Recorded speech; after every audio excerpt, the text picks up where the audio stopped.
Dans un village coincé entre une forêt de pins serrés et une rivière lente aux reflets de cuivre, vivait un garçon nommé Ilias. Il avait 14 ans et une curiosité qui dépassait largement les frontières de son petit monde. On disait de lui qu'il posait trop de questions, qu'il observait trop, qu'il s'aventurait trop loin. Sa mère lui répétait souvent que certains chemins ne demandaient pas à s'être découverts, mais Ilias n'entendait que l'appel des mystères. Chaque après-midi, quand les autres enfants rentraient pour aider aux tâches du soir, Ilias disparaissait dans les bois. Il connaissait chaque arbre tordu, chaque pierre tachée de mousse, chaque sentier que seuls les animaux foulaient. Mais un jour, alors qu'il suivait un écureuil au pelage presque argenté, il tomba sur quelque chose qu'il n'avait jamais vu. Une porte de bois fichée dans un tronc gigantesque. Pas une cabane, pas une entrée naturelle. Une vraie porte, avec ses gonds rongés et un heurtoir de métal sombre sculpté en forme d'œil. Le bois sentait le froid, un froid qui n'avait rien à voir avec la météo. Ilias hésita longtemps avant de poser ses doigts au-dessus. Au moment même où il le fit, le heurtoir vibra légèrement, presque imperceptiblement comme s'il réagissait à sa présence. Il voulut reculer, mais la porte s'ouvrit d'elle-même dans un grincement profond. Derrière, il n'y avait pas une pièce ni un tunnel, mais une clairière qu'il ne connaissait pas du tout. Pourtant, il avait exploré ces bois pendant des années. Le sol était couvert d'herbes, si sombres qu'elles semblèrent bleutées. Des lucioles blanches le flottaient comme des morceaux de brume. Une odeur de terre humide et de pluie ancienne emplissait l'air. Et au milieu de la clairière, une femme, ou quelque chose qui ressemblait à une femme, se tenait parfaitement immobile. Sa peau avait un éclat pâle, presque translucide. Ses yeux, trop clairs pour être naturels, fixaient Ilias avec une intensité qui le cloua sur place. « Tu es enfin là » dit-elle d'une voix douce mais glaciale. Ilias ne comprenait pas. Elle parlait comme si elle l'attendait depuis longtemps. Elle lui expliqua qu'il avait été choisi, non pas par elle, mais par les bois eux-mêmes. Ilias sentit un frisson courir dans sa nuque. Elle lui promit qu'en échange d'un service, il obtiendrait ce qu'il désirait le plus: comprendre tout ce que les adultes gardèrent secret, voir ce que personne d'autre ne voyait, percer les mystères du monde. Ilias, malgré son malaise, fut tenté. Il n'avait jamais eu peur de la vérité. Le service semblait simple. Elle lui demanda de rapporter un objet enterré quelque part dans la forêt.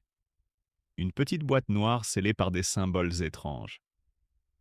Elle insista sur un point. Il ne devait surtout pas l'ouvrir. Le soir même, Ilias commença sa recherche. La boîte était bien cachée. Il lui fallut 3 jours entiers pour la trouver, dans une cavité sous un rocher creux.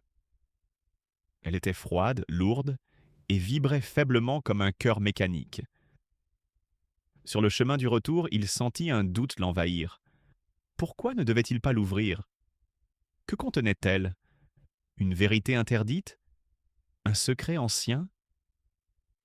Peut-être que la femme lui mentait. Peut-être qu'elle voulait lui cacher ce qui lui appartenait vraiment. L'idée de détenir un savoir que même elle ne contrôlait pas devint obsédante. Et le soir, seul dans sa chambre, la boîte posée devant lui, il céda à sa curiosité. À peine eut-il brisé le sceau que l'air devint lourd. Un souffle froid traversa la pièce. À l'intérieur de la boîte, il n'y avait rien de solide, seulement une brume noire qui se répandit aussitôt. Elle n'avait pas d'odeur, pas de forme précise, mais elle semblait vivante. Elle glissa entre ses doigts, se répandit sur les murs, s'accrocha à ses mains comme une ombre liquide. Lorsque la brume eut tout envahi, elle disparut d'un coup. Mais la chambre resta silencieuse, trop silencieuse, comme si les bruits du monde extérieur s'étaient arrêtés. Le lendemain, Ilias retourna à la clairière pour rendre la boîte. Mais la porte du tronc était fermée. Il frappa. Personne ne répondit. Il appela. Rien. La forêt elle-même semblait retenir son souffle. Plus les jours passaient, plus des choses étranges arrivaient. Les habitants du village devenaient nerveux, des animaux disparaissaient, Des ombres semblaient bouger entre les arbres même en plein midi. La mère d'Ilias disait qu'il avait mauvaise mine, mais il sentait surtout un poids dans son esprit, comme si la brume noire ne l'avait jamais quitté. Il tenta plusieurs fois de retrouver la femme, la clairière, la porte, mais tout avait disparu, comme si tout n'avait été qu'un rêve. Pourtant, certaines nuits, il pensait entendre sa voix au loin, lointaine, presque moqueuse. Les semaines passèrent. Les ombres dans les bois grandissaient, devenaient plus audacieuses. Les habitants barricadèrent leurs maisons dès la tombée du jour.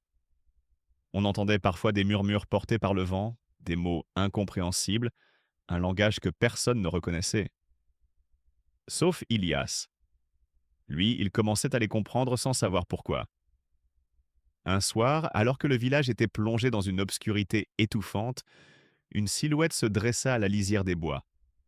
La femme pâle. Elle regardait directement vers la fenêtre d'Ilias, ses yeux brillant dans la nuit comme deux éclats de lune. Il descendit en courant, voulant demander des explications, voulant comprendre ce qui l'avait libéré.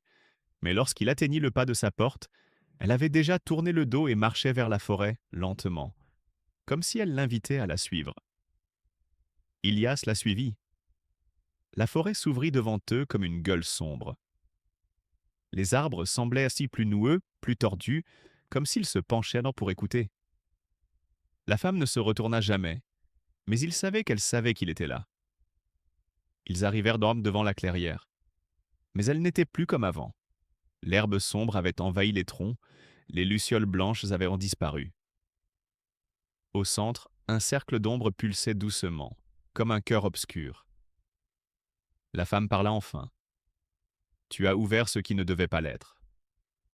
Maintenant, il n'y a plus de retour. Ilias voulut lui demander ce qui l'avait libérée, pourquoi elle ne l'avait pas empêché, pourquoi elle avait besoin de lui. Mais les mots restèrent coincés dans sa gorge. La brume noire s'élevait du sol, réagissant à sa présence. Elle semblait le reconnaître. Le cercle d'ombre s'élargit, lentement, comme s'il respirait. Et tout autour, la forêt entière se mit à chuchoter d'une seule voix. Ilias fit un pas en arrière, mais le sol semblait le retenir. La femme s'éloigna, ses yeux brillants, impassibles. Tout ce que tu voulais, tu vas le savoir, dit-elle d'un ton presque triste. Mais certaines vérités ne se comprennent qu'en se perdant. La brume se leva d'un coup vers lui, enveloppant ses jambes, puis son torse. Elle n'était pas froide, elle n'était pas chaude, elle n'était rien. Quand il voulut crier, aucun son ne sortit. Les ombres l'engloutirent entièrement, puis s'effacèrent comme si elles n'avaient jamais existé. Le lendemain, le village se réveilla dans un silence pesant. On chercha Ilias partout. On ne trouva aucune trace de lui. Les bois semblaient normaux, trop normaux. Comme si la forêt avait dissimulé ce qui s'était passé. Sa mère continua de l'appeler chaque matin pendant des mois. Mais la forêt, elle, ne répondit jamais. Et certains soirs, quand le vent traverse les pins, on peut entendre un murmure très léger, presque un souffle. Je voulais seulement savoir. Personne n'ose s'en approcher depuis.